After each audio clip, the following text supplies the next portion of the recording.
ಇನ್ನು ಈ KPSC ವಿರುದ್ಧದ ಕರವೇ ಸಮರ ಮುಂದುವರೆದಿದೆ. ಇವತ್ತು ಕೂಡ ಮುಂದುವರೆದಿತ್ತು. ಇವರು ಮಾಡೋ ಎಡವಟ್ಟಿನಿಂದ ಕನ್ನಡಿಗರಿಗೆ ಅನ್ಯಾಯ ಆಗ್ತಾ ಇದೆ ಅಂತ ಕರವೇ ಮತ್ತು ಪರೀಕ್ಷಾರ್ಥಿಗಳು ರಕ್ತ ಚಳುವಳಿಯನ್ನು ಮಾಡಿದರು. ತಮ್ಮ ತಮ್ಮ ರಕ್ತದಿಂದ ಸರ್ಕಾರಕ್ಕೆ ಪತ್ರ ಬರೆಯೋದು. ಆ ಚಳುವಳಿಯನ್ನು ಇವತ್ತು ರಕ್ಷಣಾ ವೇದಿಕೆಯವರು ಹಮ್ಮಿಕೊಂಡಿದ್ದರು. ನಾರಾಯಣಗೌಡರು ಭಾಗಿಯಾಗಿದ್ದರು. ಸರ್ಕಾರಕ್ಕೆ ರಕ್ತದಿಂದ ಪತ್ರ ಬರೆದು ತಮ್ಮ ಆಕ್ರೋಶವನ್ನು ವ್ಯಕ್ತಪಡಿಸಿದ್ದಾರೆ. KPSC ಪರೀಕ್ಷೆಯಲ್ಲಿ ಭಾಷಾಂತರದ ಲೋಪ, ಇದರಿಂದ ಕನ್ನಡಿಗರಿಗೆ ಅನ್ಯಾಯ ಆಗ್ತಾ ಇದೆ. ಇದು ಕರವೇ ಅವರ ಆರೋಪ. ಕನ್ನಡದ ಕಗ್ಗೊಲೆ ಮಾಡಿದ ಅಭ್ಯರ್ಥಿಗಳು ಆಕ್ರೋಶ ವ್ಯಕ್ತಪಡಿಸಿದ್ದಾರೆ. ಅಂದರೆ ಕನ್ನಡ ಕಗ್ಗೊಲೆ ಅಂತ ಅಭ್ಯರ್ಥಿಗಳು ಆಕ್ರೋಶ ವ್ಯಕ್ತಪಡಿಸಿರ್ತಕ್ಕಂಥದ್ದು. ಪರೀಕ್ಷೆ ಬರೆದವರು ಬಂದಿದ್ದರು, ಸರ್ಕಾರದ ಗಮನಕ್ಕೆ ತಂದರೂ ಯಾವುದೇ ಪ್ರಯೋಜನ ಆಗಿಲ್ಲ, ಯಾರೂ ರಿಯಾಕ್ಟ್ ಮಾಡ್ತಾ ಇಲ್ಲ. ಬಟ್ ಇದು ಮುಂದಿನ ದಿನಗಳಲ್ಲಿ ತುಂಬ ತಾರ್ಕಕ್ಕೆ ಹೋಗುತ್ತೆ. ನಾವು ಸಾಮೂಹಿಕವಾಗಿ ವಿಷ ಕುಡಿತೀವಿ ಅಂತಕ್ಕಂಥ ಎಚ್ಚರಿಕೆಯನ್ನು ಕೂಡ ಕೊಟ್ಟಿದ್ದಾರೆ. ರಕ್ತದಲ್ಲಿ ಪತ್ರ ಬರೆದು ನ್ಯಾಯಕ್ಕಾಗಿ ಮುಖ್ಯಮಂತ್ರಿಗಳಿಗೆ ಮನವಿಯನ್ನು ಮಾಡಿದ್ದಾರೆ.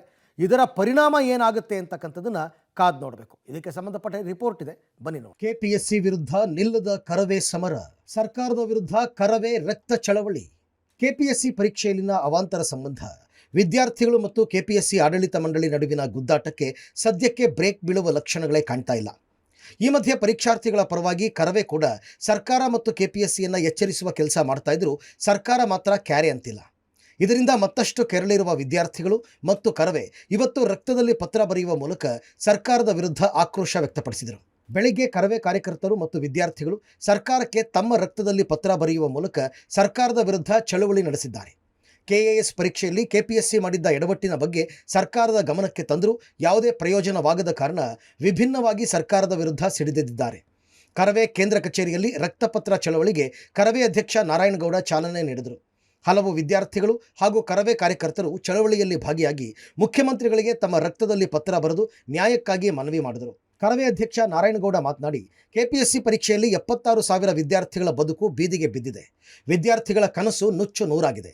KPSC ಮಾಡಿದ ಪರೀಕ್ಷೆ ಪ್ರಶ್ನೆ ಪತ್ರಿಕೆಯಲ್ಲಿ ತಪ್ಪು ಪ್ರಶ್ನೆ ನೀಡಿ ಕನ್ನಡದ ವಿದ್ಯಾರ್ಥಿಗಳನ್ನು ದೂರ ಇಟ್ಟು ಕೋಟ್ಯಾಂತರ ಅವ್ಯವಹಾರ ಮಾಡಿದೆ.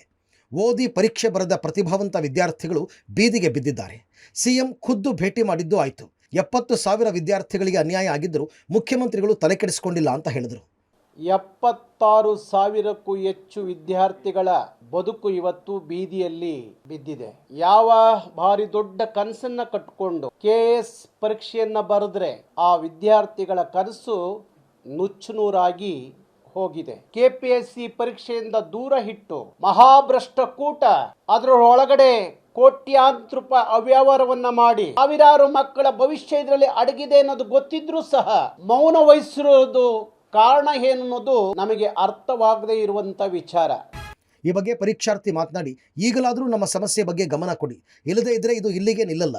ಬಜೆಟ್ ಅಧಿವೇಶನದಲ್ಲೂ ಈ ಬಗ್ಗೆ ಹೋರಾಟ ಮಾಡುವ ಜೊತೆಗೆ ಕುಟುಂಬ ಸಮೇತ ವಿಷ ಕುಡಿಯುವ ಎಚ್ಚರಿಕೆ ನೀಡಿದರು. ಕರವೇ ಕರ್ನಾಟಕ ರಕ್ಷಣಾ ವೇದಿಕೆ ನಾರಾಯಣಗೌಡರು ಅಣ್ಣವ್ರ ನೇತೃತ್ವದಲ್ಲಿ ಇವತ್ತು KS ಅಭ್ಯರ್ಥಿಗಳಿಗೆ ನ್ಯಾಯ ಕೊಡಿಸ್ಬೇಕಂತ ಹೇಳ್ಬಿಟ್ಟು ಕರವೇ ಆಫೀಸಲ್ಲಿ ಇವತ್ತು ಕಚೇರಿಯಲ್ಲಿ ನಾವು ರಕ್ತಪತ್ರ ಚಳುವಳಿ ಮಾಡ್ತಾ ಇದ್ವಿ. ವಿದ್ಯಾರ್ಥಿಗಳು ಸುಮಾರು ಸಾವಿರಾರು ಸಂಖ್ಯೆಯಲ್ಲಿ ಇವತ್ತು ಬೆಳಗ್ಗೆಯಿಂದ ಸಂಜೆವರೆಗೂ ಇಲ್ಲಿ ಕಚೇರಿಗೆ ಬಂದು ರಕ್ತದಲ್ಲಿ ಮುಖ್ಯಮಂತ್ರಿಗಳಿಗೆ ಪತ್ರ ಬರೀತಾ ಇದ್ದಾರೆ.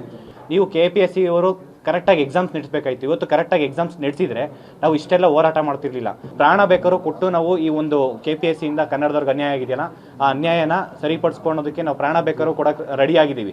ಈ ಮುಂದಿನ ದಿನಗಳಲ್ಲಿ 7ನೇ ತಾರೀಕು ನಾರಾಯಣಗೌಡ ಅಣ್ಣವ್ರ ನೇತೃತ್ವದಲ್ಲಿ ವಿಧಾನಸೌಧ ಕೂಡ ಮುತ್ತಿಗೆ ಆಗ್ತೀವಿ. ಒಟ್ಟಾರೆ ಹೋರಾಟದ ಮೇಲೆ ಹೋರಾಟ ಮಾಡಿದ್ರು ಸರ್ಕಾರ KPSC ಕ್ಯಾರೆ ಅಂತಿಲ್ಲ. ಸದ್ಯ ಸರ್ಕಾರ ಆಡಳಿತ ಮಂಡಳಿ ನಡೆಗೆ ಈಗಾಗಲೇ ಕಂಗೆಟ್ಟಿರುವ ವಿದ್ಯಾರ್ಥಿಗಳು ಇನ್ಯಾವ ರೀತಿಯ ಹೋರಾಟಕ್ಕೆ ಮುಂದಾಗ್ತಾರೆ ಅನ್ನೋದನ್ನು ಕಾದು ನೋಡಬೇಕಿದೆ. Raghu Mariswamy, metro bureau, public TV, Bengaluru.